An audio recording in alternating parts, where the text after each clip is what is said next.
Hello, viewers or people of YouTube, and welcome to my informal discussion on Fault Milestone 1. Um, yeah, I'm just labeling it as discussion. It's really not a review. Like I did one of these on Sano Yuta, and it was like super long, and it was a pretty bad video with minimal effort. So I'm just gonna just talk about my final feelings and thoughts on this visual novel. And maybe one day in the future I make a review where I actually put effort into it, but I was making a review for something else. And truth be told, I'm a pretty lazy person that doesn't put effort into much, so I didn't even finish it, but who knows, maybe one day my attitude will change towards it and I will actually make a review on it. But I do just want to leave some final thoughts and words about the series since we did read it on the channel. If you're interested, the full read through, a blind full read through is on the channel. You can just check out the playlist I made. But yeah, what were my feelings on Fault? I think it was a pretty average visual novel, maybe slightly above average, but my medium for visual novels is pretty low. Like I've read about maybe like high 20s or 30 at most, so I don't have exactly a large pool to choose from, especially fantasy. This is sort of sci-fi fantasy, but mainly fantasy. I haven't really read any fantasy, so this was a first for me. Um, so let's talk about art. I think the art was pretty good. I like the backgrounds a lot. I think they did a pretty good job on that. I've noticed some people like to skimp on backgrounds, but they were pretty solid. I think my favorite was either the what's his name, the lab for Rudo's thing with the big MRI scanner. That was a very good piece. Also, maybe even my favorite would be the tavern with the giant tree in the middle. That was a very beautiful one. The CGs also were pretty good. They did some really creepy ones, which is impressive, and some emotional ones. Yeah, so I think the CGs were good. The sprites themselves, I was just looked after I read it. I was looking online, and people seem to be complaining about the facial quality and saying they're pretty flat. I guess after looking at it, I do agree they kind of look flat and look very similar, but it should be noted that most artists draw characters' faces the same, especially for the same gendered characters. So it's not too much of a problem for me, but I can see why people would dislike it. But I think the characters in general looked pretty good. Um, I'm a big costume person. I enjoy good looking costumes, and I can really say that I liked both Ratona and Selfine's designs. Um, I don't actually remember what their original ones were. See, these were the one on the screen for the images, their upgraded one, but they had one before. But I am a big cape fan, and I love capes of all shapes and sizes, so yep, points for having a cape. I think Ratona especially looks the best. It's kind of my style of character, preferable style of character. So yeah, all in all, the art I felt was pretty satisfactory. Um, music, I think music was a little average. I didn't hate it, but I didn't like it enough to actually go online and look up what the songs were. Like with Say no Yuta, there's two songs I really loved in particular. On this one, I don't really have a favorite song. I think there's a pretty good slow one when they're doing the little finale with Rudo and Rune. I think. I don't know. I think they have a good slow song, but nothing too impressive. No voice acting, which it. I don't know how much it bothers people. Since I was doing a read through, it kind of bothered me since it really adds a lot more reading to pieces that have voice acting. I honestly didn't realize how much harder it was. Um, But yeah, I don't know if that's really a valid criticism unless you're reading it out loud for someone. But I do appreciate. I know some people rather not have voice actors so they can make up their own voices, but I actually enjoy having voice actors. So yeah, not too happy about that. But then again, this is a new studio, I think, because this is their only main project, right? So now on to the writing. Um, First of all, it is a fantasy series and it's the first installment, so I was expecting a lot of exposition and world building. Because for all fantasy series, what makes a good fantasy, in my opinion, anyways, is having a really strong setting and world. So yeah, and usually authors for whether it's in a Japanese anime manga medium or just normal novels, they usually use the first installment of the series to explain the rules of the world. And we saw that a lot. They explained the mana system, since this is more of a mage world, and then for the outer pole, how it's more scientific. And I like that. Um,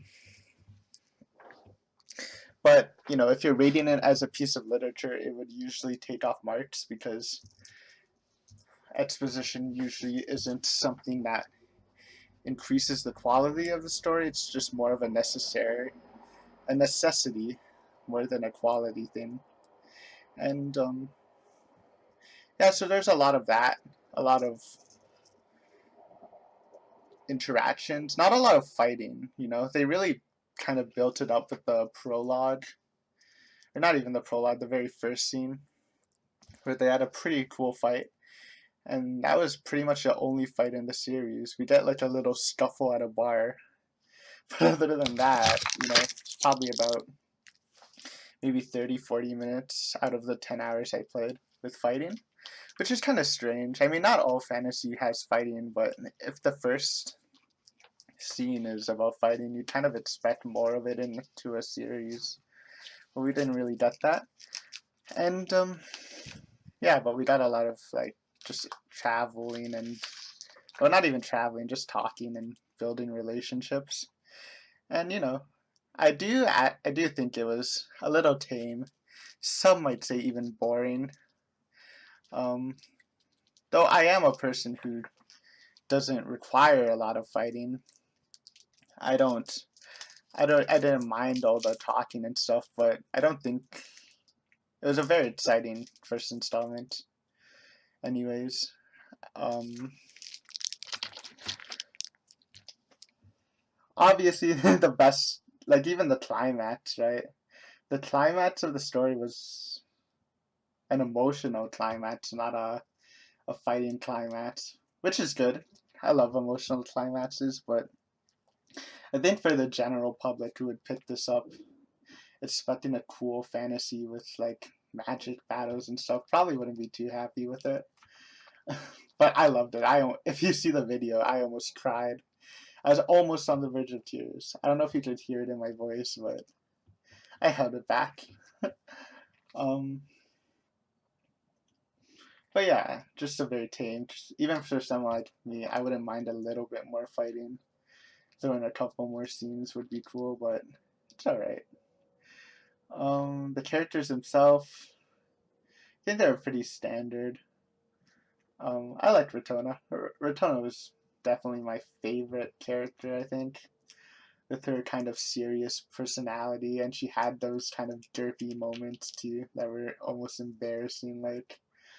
And I think her facial expressions were the best. She had some of the better ones. And Selfie's alright. She's just kind of generic, kind of, has the persona of, a young girl who's innocent but is trying to become a good leader. I feel like I've read about those a lot more than I'd actually want to. And I guess the other main character would be Rune, who I loved. Rune was cool. I loved her derpy crying stuff. She was definitely a fun character.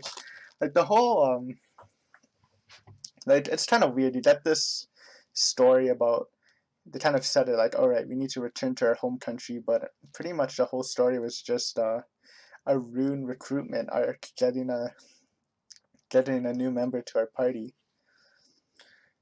So yeah, it's kind of slow, a bit. I don't mind it, but I think maybe the general public would mind it.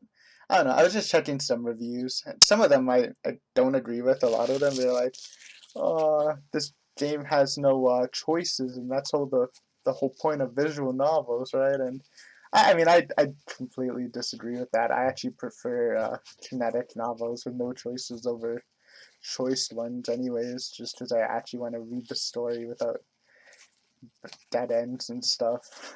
So yeah, I don't mind that. I think being kinetic is perfectly fine, even preferable. But yeah,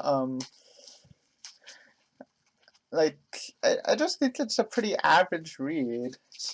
It doesn't get too exciting, except for and then it had a really good emotional climax. I really love that scene.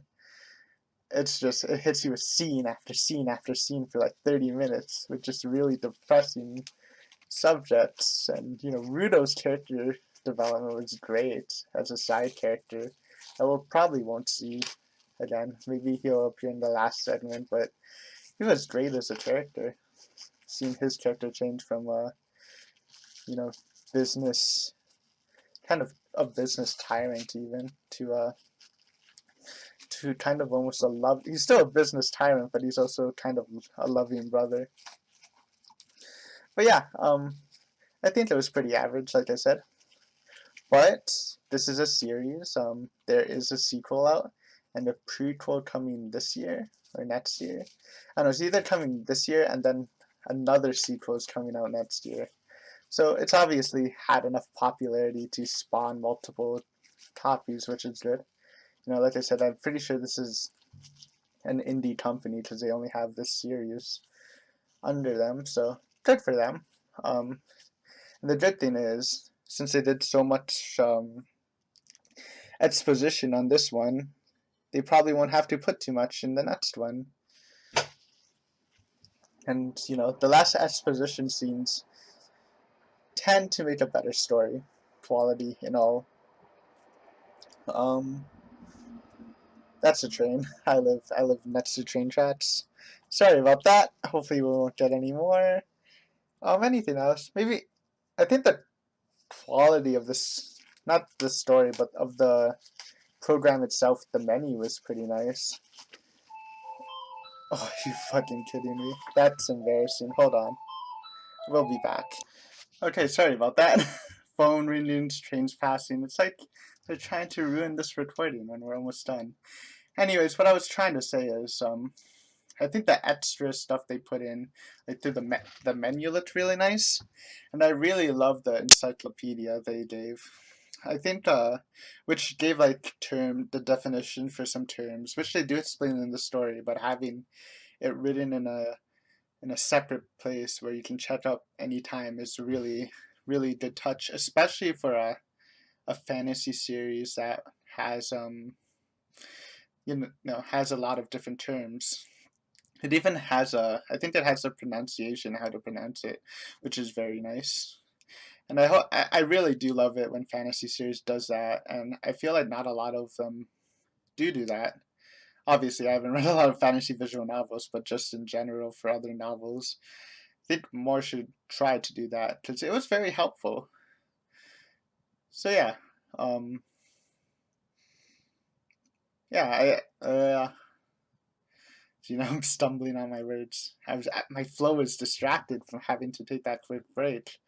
Um, all in all, I think it's a decent read. It's about $17 Canadian, which is sort of expensive. Um, but in terms of visual novels, I guess it's not the worst, right? Um, I think it's worth checking out. I think that if you do read it, you probably won't be satisfied with just reading this because I do want to get into the second one. sooner or later. Because if you count this just as a single read without planning on reading the other series, then it won't be that great, right? Like to me, I'd put it like maybe a 5, 5.5 out of 10, which, you know, a 5 means average, maybe slightly above average with 5.5. But, you know, again, with all the expositioning done, I think the next series would definitely have a higher quality to it. I'm sure there will be more expositioning, as all fantasy stories, you usually want to come up with new things to keep the story fresh, but it'll be probably a lot less, which will make it good. So yeah, all in all, I think there was an alright read. It's worth picking up if you're into fantasy. Not too much romance in it. Actually, none at all, almost. Maybe a little bit, but it's not a romance novel. It's not really a fighting one you want to read. It's more of a social fantasy one, potentially with more fighting. Maybe if you are into fighting, you should read this just for the next one, where you can hopefully find more fighting. It's more of an exploration novel. Is probably a good term to define it. But yeah, I was satisfied. I don't regret buying it. I mean, I bought it on sale for half off anyways, but I don't regret using my time on it. It was fun enough. So I hope you enjoyed it. I know this wasn't anything in depth, but I just wanted to give it, you know, I'll probably do this for every novel I read on the channel. And again, if you're interested in my reading of it and you don't want to buy it, well, I have it on YouTube and it's pretty good, I guess. Except for one episode where my mic's just terrible. But yeah, you can find that there. Or if you're interested in other ones, I have a Seiya no Yuta reading where half of it is stuffed, but half of it's clean. And I'm currently reading the first volume of Higurashi. I don't know what that is. A helicopter? Great. So I'm just gonna end it now. Yeah. Make sure if you're interested, check it out. Or if you have any thoughts that either pair with mine or oppose mine on the story, feel free to leave a comment. You know, put me in my place if you're a Fault fan or something. And yeah, thank you for taking your time to watch this. I hope you enjoyed. And have a nice day. See ya.